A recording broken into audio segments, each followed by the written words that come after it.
নমস্কার বন্ধুরা, এখন থেকে ভুরি ভুরি বাঁধাকপি কাটুন শুধুমাত্র একটা গ্লাসের সাহায্যে।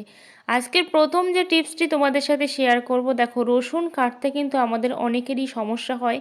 দা বটি এগুলো কিন্তু লাগে, সাথে সাথে যদি আমরা হাত দিয়ে কাটতে যাই তাহলে কিন্তু আমাদের হাতের যে আঙুল আছে, আঙুলের মাথাগুলো কিন্তু জ্বালা করে বা অনেক সময় কিন্তু অসুবিধাও হয়। তো এই সমস্ত অসুবিধার থেকে মুক্তি পেতে হলে কিন্তু এইভাবে তোমরা খুব সহজেই রসুনগুলো কিন্তু ছাড়িয়ে নিতে পারো। তার জন্য দেখো এখানে রসুন একটা প্লাস্টিকের মধ্যে আমি ভরে দিয়েছি। তারপরে যে জিনিসটা নিয়েছি, দেখো এখানে আমি একটা হামানদিস্তার যে লাঠিটা হয় সেটা নিয়েছি। তোমরা এখানে চাইলে কোনো শক্ত একটা জিনিসও নিতে পারো। তারপরে দেখো ঠিক এইভাবে কিন্তু আস্তে আস্তে করে আমি বাড়ি দিয়ে দিচ্ছি। তার ফলে দেখবে কত সহজভাবে রসুনের খোসাগুলো ছাড়িয়ে গেছে, একটাও কিন্তু হাত দেওয়ার প্রয়োজন পড়ছে না বা পড়বেও না। তো এখানে দেখো এই যে রসুনের খোসাগুলো এমনি থেকেই ছাড়িয়ে গেল, দেখলে কত সহজভাবে, আমি কিন্তু একটু স্কিপ করিনি। তো দেখলে কত সহজভাবে কিন্তু রসুনের খোসাগুলো রসুনের থেকে কিন্তু আলাদা হয়ে গেল। তো এইভাবে কিন্তু তোমরা বস্তা বস্তা রসুন ছাড়াতে পারো কোনো রকম সমস্যা ছাড়াই। যে রসুন ছাড়াতে আমাদের অনেক সমস্যা হচ্ছে, সেই সব সমস্যা কিন্তু তোমাদের একটুও হবে না। তো দেখো সমস্ত রসুনগুলো কিন্তু আমার ছাড়ানো হয়ে গেছে। অবশ্যই কিন্তু তোমরা টিপসটি ফলো করে অনেক অনেক রসুন কিন্তু ছাড়াতে পারবে কোনো রকম ঝামেলা ছাড়াই।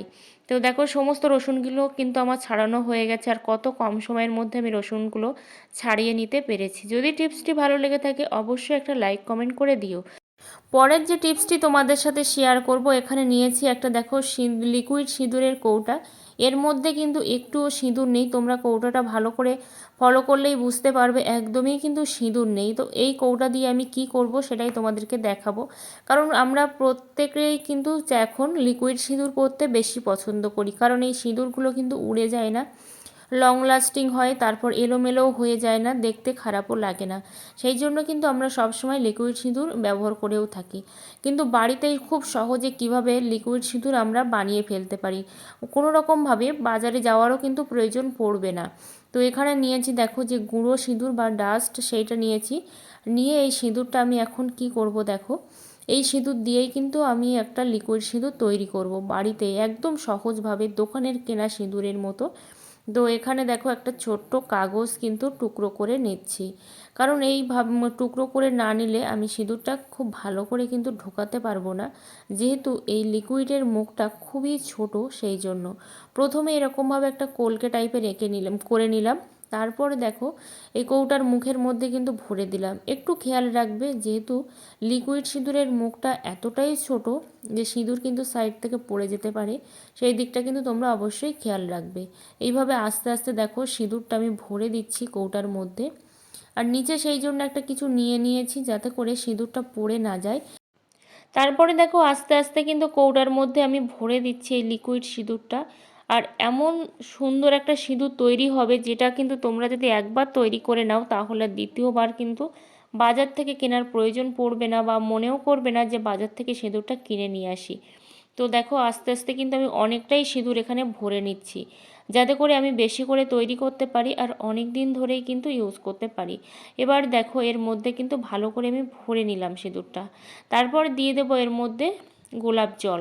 তো গোলাপ জলটা দিয়ে দিয়েছি, আমার সেটা স্কিপ হয়ে গেছে। তো দেখো আরও একটু ছিল, সেটুকু তোমাদের সামনে আমি দিয়ে দিচ্ছি গোলাপ জলটা। তো দেখো আমি কিন্তু সিঁদুর অলরেডি বানিয়ে ফেলেছি গোলাপ জল দিয়ে। আর এখানে যদি তোমাদের কাছে গোলাপ জল না থাকে তোমরা এমনি নর্মাল জলও কিন্তু দিতে পারো। এই যে দেখো সিঁদুরটা দেখতে পাচ্ছ, আগে আমি কিভাবে দিয়েছিলাম আমার হাতে, আর এখন কত সুন্দর হয়ে গেল। পরের যে টিপসটি তোমাদের সাথে শেয়ার করব, দেখো এখানে আছে একটা নেল পলিশ। আর এখন যেহেতু শীতের সময়, তো নেল পলিশ কিন্তু খুব সহজেই জমাট বেঁধে যায়। তো জমাট বাঁধা নেল পলিশ আমরা কেউই পরতে পছন্দ করি না বা পরিও না। আর পরলেও কিন্তু খুব তাড়াতাড়ি কিন্তু সেটা উঠে যায়। সেই জন্য নেল পলিশটা দেখো আমি কিভাবে একেবারেই নতুনের মতো করব। তো তার জন্য কিন্তু এখানে আমি নিয়ে নিচ্ছি যে স্প্রিটগুলো হয় নেল পলিশের বা নেল রিমুভার, আমি কিন্তু সেই লিকুইডটা এখানে ব্যবহার করব। তো এবার এই লিকুইডটা কিন্তু এই নেল পলিশের বোতলের মধ্যে 4 থেকে 5 ফোঁটা কিন্তু ঢেলে দেব। ঠিক আছে, তো 4 থেকে 5 ফোঁটা ঢেলে দেবো, তার থেকে বেশি দেওয়ার প্রয়োজন নেই। আর আমার কাছে নেই, সেই যেটুকু ছিল সেটুকুই কিন্তু আমি দিয়ে দিয়েছি। তারপরে দেখো বোতলটার এভাবে কিন্তু মুখ আটকে দিয়ে ভালো করে কিন্তু একটু নেড়ে চেড়ে নিতে হবে, যাতে করে ওর মধ্যে যে স্প্রেডটা গেল সেটা যেন ভালো করে স্প্রেড হয়ে যায়। তো দেখো এইভাবে কিন্তু আমি ছড়িয়ে নিচ্ছি। পরের যে টিপসটি তোমাদের সাথে শেয়ার করব, দেখো বাঁধাকপি কিন্তু আমরা ছুরি কাঁচি দা বটি ছাড়াই কিন্তু কাটতে পারি। প্রথমে আমি কিন্তু বাঁধাকপিটা কেটে নিচ্ছি। এইভাবে যদি তোমরা নাও কাটো, একদম সরাসরি কিন্তু তোমরা গ্লাসের সাহায্যেই কেটে নিতে পারবে। তারপরে একটা গ্লাস নিয়েছি স্টিলের, নিয়ে দেখো এইভাবে কিন্তু আমি ছোট ছোট করে কিন্তু ঝিরিঝিরি করে কেটে নেব। আমি এটা আমার সুবিধা অনুযায়ী কেটে নিচ্ছি, ছুরি দিয়ে একটু কেটে নিলাম, কিন্তু এটা না করলেও চলবে। গোটা বাঁধাকপিটাই কিন্তু তোমরা গ্লাসের সাহায্যে কাটতে পারবে। তো সবাইকেই যে গ্লাসের সাহায্যে কাটতে হবে তেমন কিন্তু নয়। যাদের কাছে ছুরি কাঁচি দা বটি এগুলো অনেক সময় থাকেও না, বা থাকলেও কিন্তু অনেক জিনিস একসঙ্গে কাটতে গেলে কিন্তু সমস্যাও হয়ে দাঁড়ায়। যেহেতু এখন পিকনিকের টাইম, তো পিকনিকের টাইম মানেই কিন্তু আমাদের অনেক অনেক সবজিপত্রও লাগে। সেই জায়গাতে কিন্তু তোমরা এইভাবে সহজেই গ্লাসের সাহায্যে কিন্তু কেটে ফেলতে পারবে। তাই বলে যে সবাইকে কাটতে হবে তার কিন্তু কোনো মানে নেই। যাদের দরকার তারা কিন্তু অবশ্যই এইভাবে গ্লাসের সাহায্যে কেটে ফেলতে পারো। দেখো আমার সমস্ত বাঁধাকপিটা কিন্তু কাটা হয়ে গেছে, আর কতটা কম সময়ের মধ্যে কেটেছি শুধুমাত্র এই একটা গ্লাসের সাহায্যে। চলো পরের যে টিপসটি তোমাদের সাথে শেয়ার করব। নতুন আলু তো এখন বাজারে উঠে গেছে, আর এই নতুন আলুর খোসাগুলো এতটাই পাতলা হয় যে এই আলু কিন্তু ছাড়াতে আমাদের সমস্যা হয়। দা বটি এগুলো দিয়ে কাটলে কি হয় বা ছাড়ালে কি হয়, এর খোসাটা কিন্তু অনেকটাই উঠে যায়। যেহেতু এতটাই পাতলা, খোসাটা তো উঠবেই।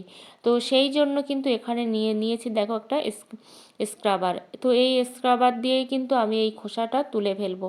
আর এইভাবে দেখো জাস্ট কিন্তু এভাবে একটু ঘষা দিচ্ছি, আর অবশ্যই স্ক্রাবারটা কিন্তু আমি ভিজিয়ে নিয়েছি। নিয়ে তারপর দেখো এভাবে ঘষা দিচ্ছি, আর সাথে সাথে কিন্তু আলুর খোসাগুলো সব উঠে যাচ্ছে। আমি একটা করে দেখাচ্ছি, তোমরা চাইলে যত খুশি তত কিন্তু আলু এভাবে পরিষ্কার করে নিতে পারো, কোনো রকম বটি ছুরি কাঁচি ছাড়াই বা আলু নষ্ট হওয়ার ঝামেলা ছাড়াই। তো এভাবে কিন্তু আমি সহজেই আলুটা পরিষ্কার করে ফেলতে পারলাম। যেহেতু আমার একটা আলু লাগবে সেই জন্য কিন্তু আমি একটাই নিলাম এখানে। তো এবার আমি তোমাদেরকে জল দিয়ে ধুয়ে দেখাচ্ছি যে কতটা ক্লিন হয়েছে। এই যে এখানে দেখতে পাচ্ছ একদম নিট অ্যান্ড ক্লিন হয়ে গেছে। আমার যেটুকু প্রয়োজন ছিল আমি কিন্তু সেটুকুই করে নিয়েছি। তোমরা যদি এর থেকে পরিষ্কার করতে চাও অবশ্যই এর থেকে পরিষ্কার করেই নিতে পারো। পরের যে টিপসটি তোমাদের সাথে শেয়ার করব, দেখো আটা যখন মাখি অনেক সময় কি হয়, আটা একটু নরম হয়ে যায়, তো সেই আটা কিন্তু হাতে লেগেও যায়। তো সেই আটাগুলো আমাদের বেলতে একটু সমস্যাও হয়। তো কোনো রকম সমস্যা ছাড়াই এরকমটায় ধরনের তেলের প্যাকেট কিন্তু আমাদের কাটার পরে প্যাকেটটা কিন্তু আমরা ফেলেই দিই। তো ফেলে না দিয়ে এই প্যাকেটটা প্রথমে আমি দেখো কেটে নিয়েছি। এখানে আমি চাইলে পুরোপুরি কেটে নিতে পারতাম, কিন্তু পুরোপুরি আমার লাগছে না বলে পুরোপুরি কাটিনি। তারপর দেখো এই যে ডোটা আমি রেডি করে রেখেছি সেটা কিন্তু এইভাবে সহজেই কিন্তু লাগিয়ে নিচ্ছে, দেখতে পাচ্ছ। আর পুরোটাই কিন্তু তেল তেল হয়ে গেছে।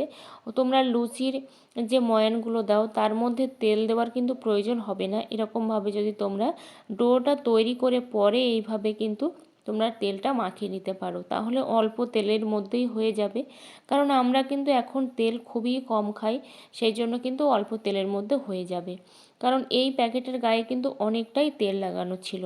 আশা করি টিপসটি তোমাদের অনেকটাই কাজে আসবে। চলো পরের যে টিপসটি শেয়ার করব। আটা মাখার পরে আমাদের হাতে কিন্তু এরকমভাবে আটাগুলো শুকিয়ে যায়, তখন সেই শুকনো আটাগুলো তুলতে কিন্তু আমাদের অনেকটাই সমস্যা হয়। দেখো উঠতেই চাইছে না। আর এখন যেহেতু ঠান্ডা, তো ঠান্ডার সময় যদি আটা এইভাবে ঠান্ডা জলে আমরা তুলতে যাই তাহলে কিন্তু সমস্যা হবে, একদমই উঠতে চাইবে না, অনেকটাই কিন্তু সময় লেগে যাবে। দেখো এখানে কিন্তু আমি ঠিক করে তুলতেও পারছি না। এখানে আমি উষ্ণ গরম জল করে নিয়েছি। তো সেই গরম জলের মধ্যে দেখো একটা হাত দিয়েই কিন্তু আমি এভাবে তুলে ফেলতে পারবো। যেহেতু আমি একটু তাড়াতাড়ি তুলতে চাইছি সেই জন্য কিন্তু দুটো হাত আমি লাগিয়েছি, এখানে না লাগালেও কিন্তু চলতো। তো এইভাবে সহজেই কিন্তু তোমরা আটা মাখার পরে কিন্তু হাতটা ধুয়ে ফেলতে পারবে। টিপসটি যদি ভালো লেগে থাকে আর সমস্ত টিপসগুলি তোমাদের যদি ভালো লেগে থাকে অবশ্যই চ্যানেলটা সাবস্ক্রাইব করে পাশে থেকো, অল নোটিফিকেশানটি অন করে দিও নিত্য নতুন ভিডিও পাওয়ার জন্য। তো এখন দেখো আমার হাতটা কিন্তু একেবারেই পরিষ্কার হয়ে গেছে, একটুও কিন্তু আটার কোনা কোথাও কিন্তু লেগে নেই।